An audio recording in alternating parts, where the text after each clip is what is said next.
Karnataka assembly ఎన్నికల polling కొనసాగుతోంది. ఉదయం 7 గంటలకు పోలింగ్ ప్రారంభమై సాయంత్రం 6 గంటలకు ముగుస్తుంది. ఇక 80 ఏళ్ల పైబడిన వారు, దివ్యాంగులకు ఇంటి నుంచి ఓటు వేసే ఏర్పాట్లు కూడా సంఘం చేసింది. మొత్తం 224 అసెంబ్లీ స్థానాలున్న కర్ణాటకలో ప్రభుత్వ ఏర్పాటు చేయాలంటే 113 సీట్లు కావాల్సి ఉంటుంది. ఇక కర్ణాటక అసెంబ్లీ ఎన్నికల్లో ప్రధానంగా బీజేపీ, కాంగ్రెస్, జేడీఎస్ పోటీ పడుతున్నాయి. 224 స్థానాల్లో బీజేపీ పోటీ చేస్తుంది.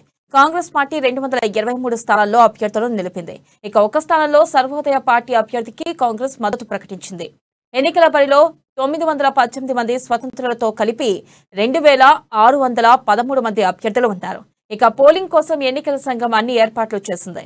బెంగళూరులోని ప్యాలెస్ రోడ్లోని పోలింగ్ కేంద్రాల్లో ఫేస్ రికగ్నైజేషన్ అమలు చేస్తున్నారు.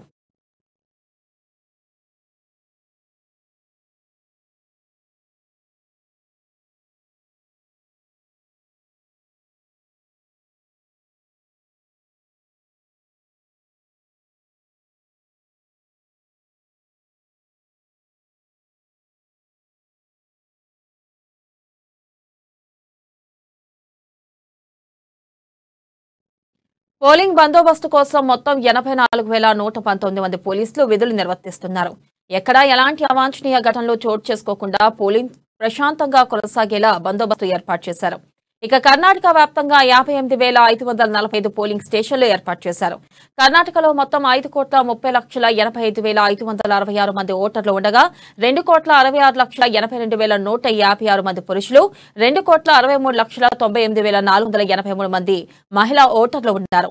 ఇక ఓటర్లు ఎటువైపు మొగ్గు చూపుతారో అని అందరూ ఎదురు చూస్తున్నారు. గడిచిన 38 ఏళ్లుగా కర్ణాటకలో అధికారంలో ఉన్న ఏ పార్టీ కూడా తిరిగి రెండోసారి అధికారంలోకి రాలేదు.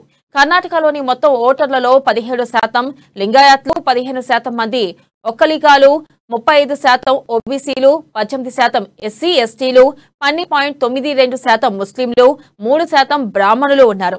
ఇక్కడ లింగాయత్, ఒక్కలిగాలు, ఓబీసీలు కీలకం కానున్నాయి.